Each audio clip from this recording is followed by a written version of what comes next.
Good morning बच्चों। आज मैं आपके समक्ष फिर से उपस्थित हूँ ऑनलाइन पढ़ाई में।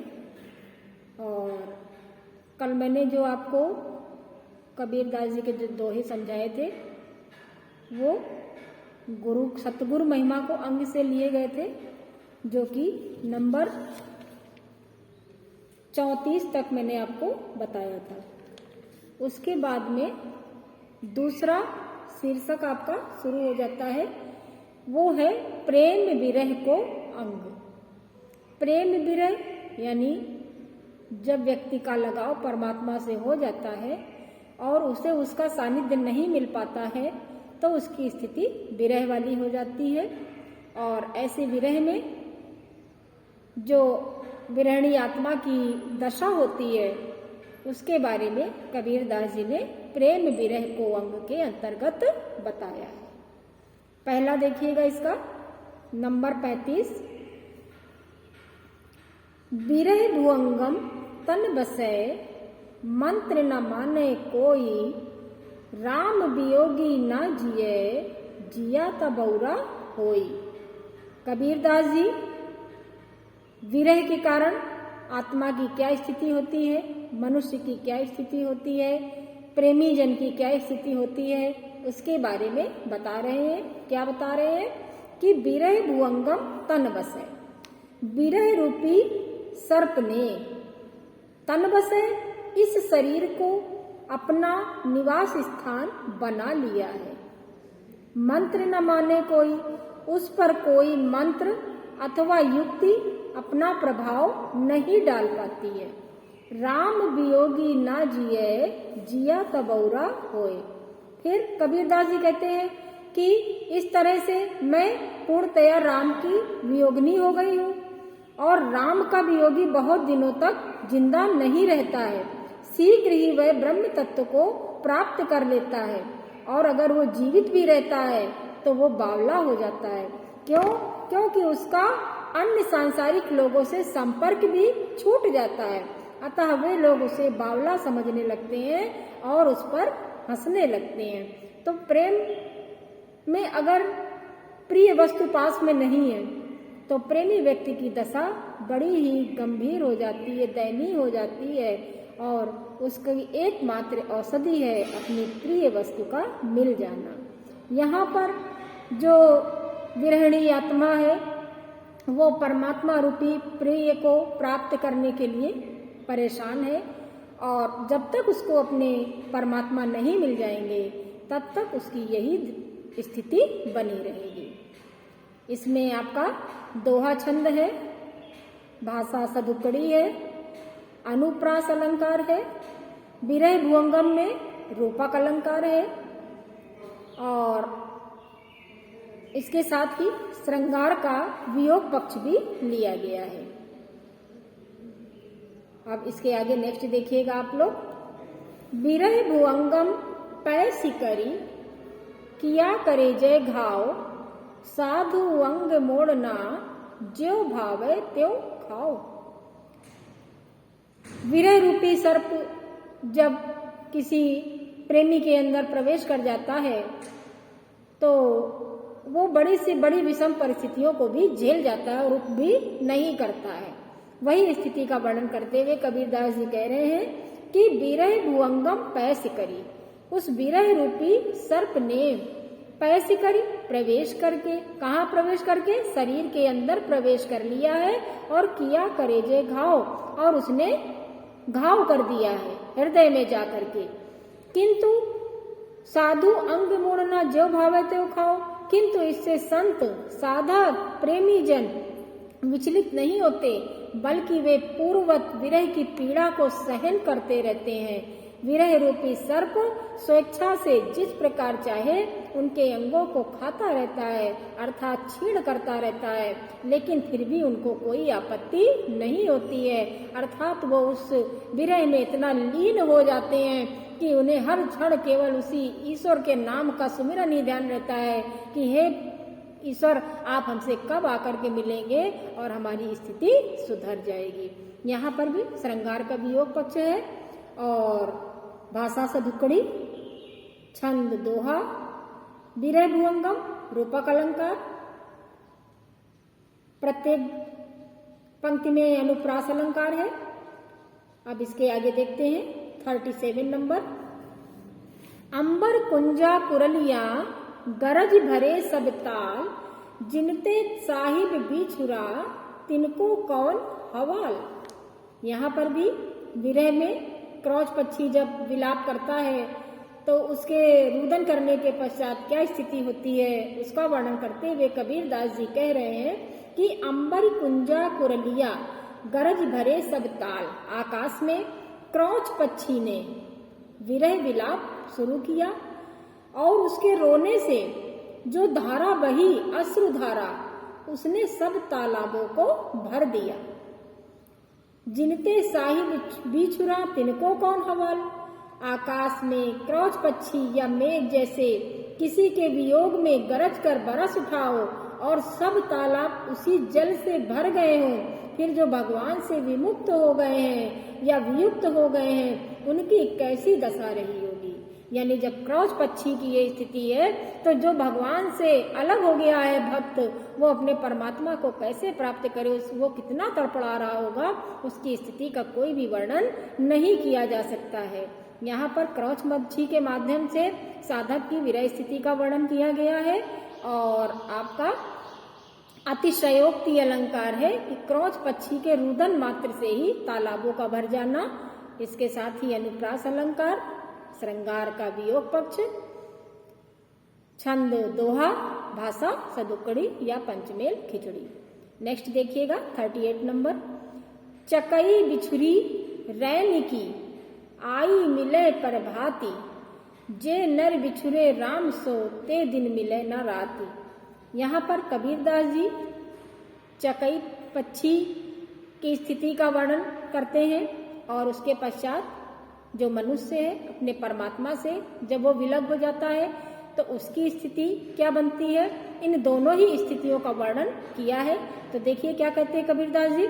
चकई बिछुरी रैन की अर्थात रात्रि में अपने प्रियतम चकवा से बिछड़ी हुई चकवी, जो चकवी होती है वो चकवा से प्रेम करती है और जैसे ही रात्रि का पहर शुरू होता है वैसे ही वो दोनों अलग हो जाते हैं, लेकिन प्रातः काल होते ही वो फिर से आकर के मिल जाते हैं। तो चकई बिछुरी रैन की आई मिले परिभाति, जो चकई अपने प्रियतम चकवा से रात में बिछुड़ गई है वो प्रातः काल होते ही फिर से उसका मिलन हो जाता है। जे नर बिछुरे राम सो ते दिन मिले न राति, किंतु जो लोग राम से अलग हो गए हैं, उनसे बिछुड़ गए हैं, उनकी उससे भेंट ना तो दिन में ही होती है और ना ही रात में होती है। साधना के द्वारा ही उनकी राम से भेंट हो सकती है। अर्थात जो सच्चे साधक हैं, जो सच्चे प्रेमी हैं, जो दिन रात भगवान का नाम ही रटते रहते हैं, इसके अलावा उनको और कोई कुछ शेष नहीं रह जाता, वही साधक ईश्वर को प्राप्त कर लेते हैं और उनका जो वियोग की स्थिति है वो समाप्त हो जाती है। तो इसमें देखिएगा चकई बिछुरी, चकई के माध्यम से मनुष्य की स्थिति का वर्णन किया गया है, उदाहरण अलंकार है और इसके साथ ही आपका अनुप्रास अलंकार, दोहा, छंद, सदुक्कड़ी भाषा और इसके साथ में ही श्रृंगार का वियोग पक्ष लिया गया है। नेक्स्ट देखिएगा। झल उठी झोली जली खपरा फूटम फूटी, जोगी था सो रम गया आसन रही विभूति। कबीरदास जी वियोगी व्यक्ति की स्थिति का वर्णन करते हुए कह रहे हैं कि झल उठी झोली झली, अर्थात ज्ञान रूपी अग्नि की लपट उठने से साधक की शरीर रूपी झोली जल गई। ज्ञान रूपी अग्नि के उठने से जब ज्ञान की अग्नि ऊपर तक प्रज्वलित हुई तो जो शरीर का साधक का जो झोला रूपी जो शरीर था वो झोली जल गई। खपरा फूटम फूटी, और उसके प्राण कहाँ से निकल गए? सर से, सर को फोड़ करके, और सर में ही ब्रह्मांड होता है तो ब्रह्म रंध्र को फोड़ करके उसके प्राण उस परम तत्व में जाकर के मिल गए। जोगी था सो रम गया, योगी था इसलिए उसकी जो आत्मा थी वो कहाँ चली गई? उस ईश्वर में चली गई। आसन रही विभूति। अब जहाँ पर योगी बैठ करके अपनी तपस्या करता था, साधना करता था, वहां पर केवल राख मात्र शेष बची है। नहीं समझे? देखिए, जब साधक ने तपस्या शुरू करी तो विरह रूपी अग्नि ने, या ये कह लीजिए कि विरह के साथ जो ज्ञान रूपी अग्नि प्रज्वलित हुई, उसमें साधक का शरीर जल गया। और जहां पर वो तपस्या कर रहा था तो जलने के कारण उसके शरीर की केवल राख बची, और वो राख उसका चिन्ह मात्र हो गई कि यहाँ पर बैठ करके साधक ने तपस्या करी थी। बाकी जो उसकी प्राण है, जो उसकी आत्मा है, वो जाकर के उसी तत्व में मिल गई जिस तत्व से मिलने के लिए वो तपस्या कर रहा था, अर्थात परम तत्व में लीन हो गया। इसमें भी आपका श्रृंगार का वियोग पक्ष और दोहा छंद, अनुप्रास अलंकार, झल उठी झोली जली, रूपक अलंकार, और इसके साथ ही पंचमेल भाषा का प्रयोग किया गया है। नेक्स्ट देखिएगा, हृदय भीतर दो बलय, धुआं न प्रगट होई, जाके लागी सो लखै, कह जिहि लाई सोई। तो यहाँ पर कबीरदास जी विरह की स्थिति का वर्णन करते हुए कह रहे हैं, क्या कह रहे हैं कि हृदय भीतर दो बलय, साधक के हृदय में विरह रूपी दावाग्नि प्रज्वलित हो रही है। धुआं न प्रगट होई, किंतु बाहर उसका धुआं नहीं दिख रहा है। जब भी हम कोई चीज वस्तु जलाते हैं या जलती है तो उससे धुआं निकलता है और धुआं हमको दिखाई भी पड़ता है। लेकिन जो विरही जन होते हैं, वो जब उनके अंदर विरह की अग्नि प्रज्वलित होती है तब उसके अंदर वो लोग घुटते तो रहते हैं, अंदर ही अंदर जीर्ण शीर्ण हो जाते हैं, उनका शरीर क्रसकाय हो जाता है, बहुत ही कमजोर हो जाता है। लेकिन जो अग्नि प्रज्वलित हो रही है अंदर विरह की, उसका धुआं नहीं दिखता है। जाके लागी सो लखै, कहजी लाई से कबीरदास जी कहते हैं कि ये धुआं तो केवल दो ही लोगों को दिखता है। किसको किसको? कि जिसके अंदर वह अग्नि लगी है, यानी विरह की अग्नि, ये अग्नि को या तो वो महसूस करता है या फिर जिसके कारण वह अग्नि प्रज्वलित हुई है, इस अग्नि को वो महसूस कर सकता है। इसके अलावा और कोई भी दूसरा उस अग्नि को महसूस नहीं कर सकता है, ना ही उसको धुआं दिखाई पड़ेगा।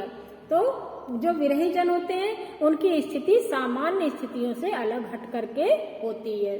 और इसमें आपका देखिएगा, हृदय भीतर दो बल, धुआं न प्रगट होई, जाके लागी सो लखे, कैजी लाई सोई। यहाँ पर धुआं हृदय में विरह रूपी अग्नि यानी रूपक अलंकार है और बाकी अनुप्रास अलंकार है। इसके साथ ही सदुक्कड़ी भाषा, दोहा छंद और श्रृंगार का वियोग पक्ष। नेक्स्ट देखिएगा, हौ रे विरह की लाकड़ी, सपचौ ओ घुघुआओ, छूट पड़ो या बिरहते, जो सगली जरी जाऊं। विरह की स्थिति का वर्णन करते हुए कबीरदास जी कह रहे हैं, क्या कह रहे हैं कि विरहिणी आत्मा कहती है कि हौ रे विरह की लाकड़ी, मैं उस लकड़ी की भांति हूँ जो सपचौ और धुधुआऊ, यानी जो धीरे धीरे सुलग करके जलती है। छूट पड़ो या बिरहते, और तो सगरी जल जाऊं, संपूर्णतया जलकर अर्थात नष्ट होकर के ही मुझे इस विरह से छुटकारा मिलेगा।